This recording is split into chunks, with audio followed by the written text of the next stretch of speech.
मेरे साथ सभी दोहराएंगे। ओम या देवी सर्वभूतेषु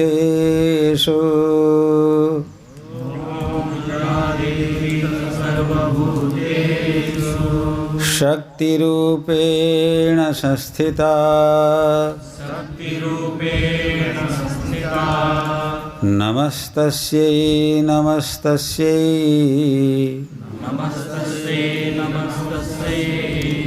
नमस्तस्यै नमो नमः। या देवी सर्वभूतेषु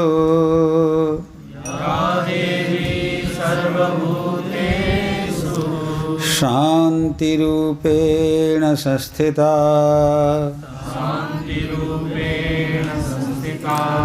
नमस्तस्यै नमस्तस्यै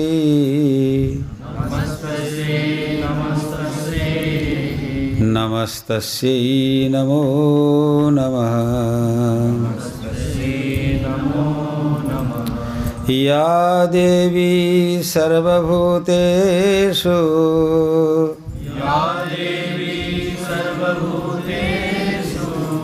मातृरूपेण संस्थिता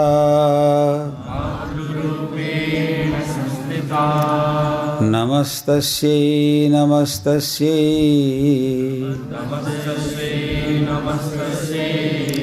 नमस्तस्यै नमो नमः।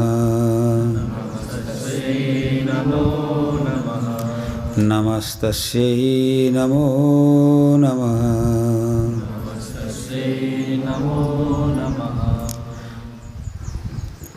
बोलिए जगज्जननी जगदम्बे माता की।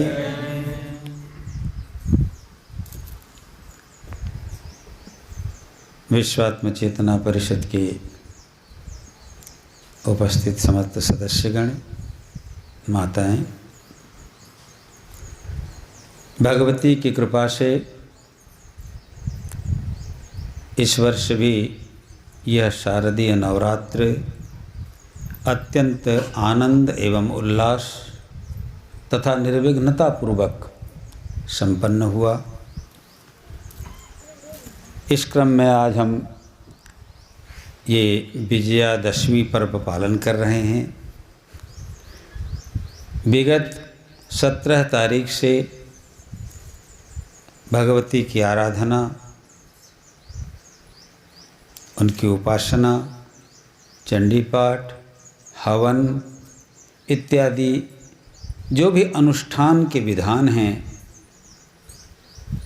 वह विधि पूर्वक सब कराया गया। और इस वर्ष भगवती से हम सब ने यही प्रार्थना किया है कि हे माँ, दारिद्र दुख भयहारिणी का त्वदन्या, आपसे दूसरा और कौन है जो दरिद्रता को दूर कर सके, भय को दूर कर सके और दुख को दूर कर सके। आप ही एक ऐसी शक्ति हैं जो सबके अंदर शक्ति रूप में विराजित होकर उसे सामर्थ्य प्रदान करते हैं, जिसके फलस्वरूप व्यक्ति दरिद्रता को भी दूर कर देता है, भय को भी दूर कर देता है और दुख को भी दूर कर देता है। तो वह आपकी कृपा है।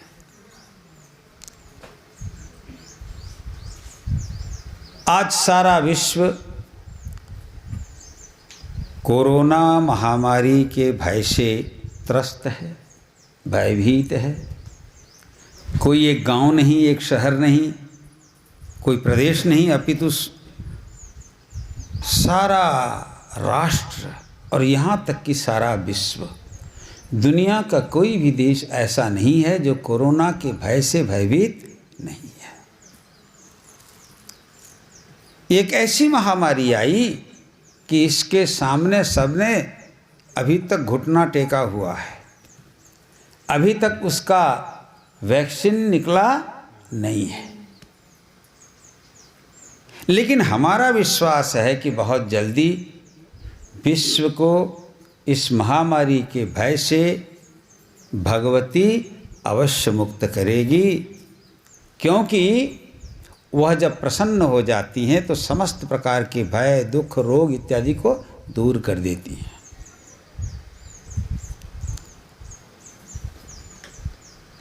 तो उनके चरणों में प्रार्थना की गई। हमारी भी शुभकामना है आप सबके प्रति भी, और सारी दुनिया के लिए प्रार्थना है कि यथाशीघ्र ये महामारी दूर हो, शांत हो, क्योंकि इसके कारण सबके कार्य बंद पड़े हैं।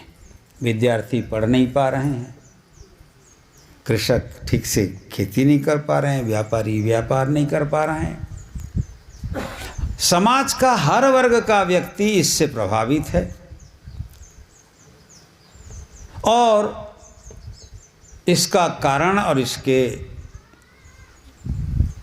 जो निराकरण के उपाय हैं, इसमें तो बहुत सारी बातें हैं, लेकिन इतना जरूर है कि भगवती जब संतुष्ट हो जाती हैं तभी सबके दुख को वे दूर कर देती हैं। प्रसन्न होने पर सारे दुख, सारे भय, सारी महामारियां दूर हो जाती हैं। आज विजयादशमी है। ये विजयादशमी हम इसलिए पालन करते हैं कि हम 9 दिनों में भगवती की उपासना के माध्यम से अपने अंदर जो दुर्गुण हैं, जो दोष हैं, उन्हें दूर करते हैं। और आज हम उन दुर्गुणों से विजय प्राप्त कर लेते हैं। देखो, ये पौराणिक और रामायण की कथा है कि आज रावण का वध हुआ। रावण के मरने के बाद भगवान श्री राम के विजय के प्रतीक के रूप में आज हम इसे मनाते हैं। विजया तिथि है ये। लेकिन ये तिथि की महत्ता इसलिए अधिक है कि आज भगवान राम ने जो विजय पाया रावण को, वह राम और रावण दो ऐसे तत्व हैं जिन्हें हमें जानना है। रावण अधर्म का प्रतीक है। तो आज का यह दिन जो है, आज का यह दिन अधर्म पर धर्म के विजय का प्रतीक है। रावण अधर्म का मूर्तिमंत विग्रह है, तो भगवान श्री राम रामो विग्रहवान धर्मः। अधर्म की मूर्ति रावण है तो धर्म की मूर्ति भगवान श्री राम है। रावण अन्याय का प्रतीक है तो भगवान श्री राम न्याय के प्रतीक हैं। रावण शोषण का प्रतीक है तो भगवान श्री राम पोषण के प्रतीक हैं। रावण मृत्यु का प्रतीक है तो भगवान श्री राम अमरत्व के प्रतीक हैं, अमर हैं। रावण केवल भोग भोगना चाहता है, रावण भोगी है तो भगवान श्री राम योगी हैं। रावण अज्ञान है तो भगवान श्री राम ज्ञान की मूर्ति है। इस दृष्टिकोण से देखा जाए तो आज ज्ञान का अज्ञान पर विजय, धर्म का अधर्म पर विजय, न्याय का अन्याय पर विजय। तो कहने का मतलब हमारे अंदर भी हमने उपासना के द्वारा ये सामर्थ्य पैदा किया कि भगवती की कृपा से हम भी अपने दुर्गुणों को जीत पाए। भगवान श्री राम ने भी दुर्गा की उपासना की थी, रावण को मारने के लिए या जीतने के लिए, मारने के लिए बोलो, रावण को तो मारा उन्होंने। लेकिन रावण को मारना वो प्रतीकात्मक है, गुण की दृष्टि। रावण शरीर से मरा, लेकिन गुण से वह राक्षस था, असुर था, और राक्षसी एवं आसुरिक प्रवृत्तियां सभी मनुष्य के अंदर होती हैं। इस बार बहुत अच्छा रहा कि उपासना के समय में प्रतिदिन काम, क्रोध, लोभ, मोह, मद, मत्सर इत्यादि जो हमारे अंदर राक्षसी तत्व हैं, उन्हें हम लोगों ने समझा भी और भगवती से प्रार्थना किया कि हमारे अंदर से वो दूर हो। याद रखें, जब अंदर से आसुरी प्रवृत्तियां मिटती हैं, दैवी प्रवृत्तियां जब अंदर में प्रकट होती हैं, तभी जीवन धार्मिक होता है। और इस जगत के कल्याण के लिए और इस जीवन के कल्याण के लिए, दोनों के लिए धर्म एक आवश्यक तत्व है। वही व्यक्ति धार्मिक हो सकता है जो अपने दुर्गुणों को जीते। भगवान श्री राम धर्म के प्रतीक क्यों हैं? क्योंकि उनके अंदर कोई विकार नहीं थे। निर्विकार पुरुष, निष्काम पुरुष, और उनका जीवन उन्होंने जिया हम लोगों के लिए, लोक शिक्षा के लिए। तो आज के दिन से हमें यही सीखना चाहिए कि हमें अपने दुर्गुणों पर विजय पाना है, और ये जानना चाहिए कि कोई व्यक्ति कितना भी धनी हो जाए, मानी हो जाए, शक्तिशाली हो जाए, सामर्थ्यशाली हो जाए, कितना बड़ा शासक हो जाए, अगर वह अधर्म के पक्ष में खड़ा है तो उसकी हार सुनिश्चित है, उसकी मौत सुनिश्चित है। रावण से बड़ा व्यक्ति क्या पाएंगे आप? इतना बड़ा व्यक्ति भी अधर्म के पक्ष में रहने के कारण, अधार्मिक होने के कारण उसको मरना पड़ा। तो मरते तो सब हैं, लेकिन मरने के बाद भी जिसकी कीर्ति, जिसका यश अमर होता है, वह व्यक्ति शरीर से मरने के बाद भी आत्मिक रूप से और जनमानस में वह अमर रहता है। तो हमें लोग याद करें हमारे कर्मों के द्वारा, और हमारे कर्मों के द्वारा मतलब उत्तम कर्मों के लिए याद करें लोग, न कि अधार्मिक कर्म। कुकर्म के लिए अगर याद करेंगे तो वैसी ही दशा हमारी भी होगी जैसे रावण की होती है। रावण मरा तो त्रेता युग में, लेकिन आज भी हम उसकी मूर्ति को जलाते हैं, है कि नहीं? इसलिए रावण आदर्श नहीं है। भगवती कृपा करें कि सारी दुनिया में सत्य, धर्म, न्याय और प्रेम के प्रतीक भगवान श्री राम को लोग जानें, समझें और उनका अनुगमन करें। कहा जाता है ना, भगवान राम ने जो किया वह करना चाहिए, और भगवान कृष्ण ने जो कहा, हाँ, वह करना चाहिए। उल्टा नहीं कर देना कि भगवान कृष्ण ने जो किया वो करोगे और राम ने जो कहा वो करोगे, तो उसमें कोई दिक्कत नहीं है। लेकिन कृष्ण ने जो किया वो करोगे तो हजम नहीं होगा, है ना? इसलिए संत कहते हैं राम का किया करो और कृष्ण का कहा करो। आज विजयादशमी के इस पावन पर्व पर हम और अधिक समय नहीं लेंगे क्योंकि ये कोरोना काल है, लेकिन अगर गहराई से आप सोचेंगे तो ये कोरोना महामारी ने भयभीत करके एक प्रकार से सब पर करुणा कर दिया। प्रकृति शुद्ध हो गई है। देखो, ध्वनि प्रदूषण नहीं है कि नहीं? वातावरण में धूल झक्कड़ का प्रदूषण नहीं है, हवा में प्रदूषण नहीं, पानी में प्रदूषण नहीं, है ना?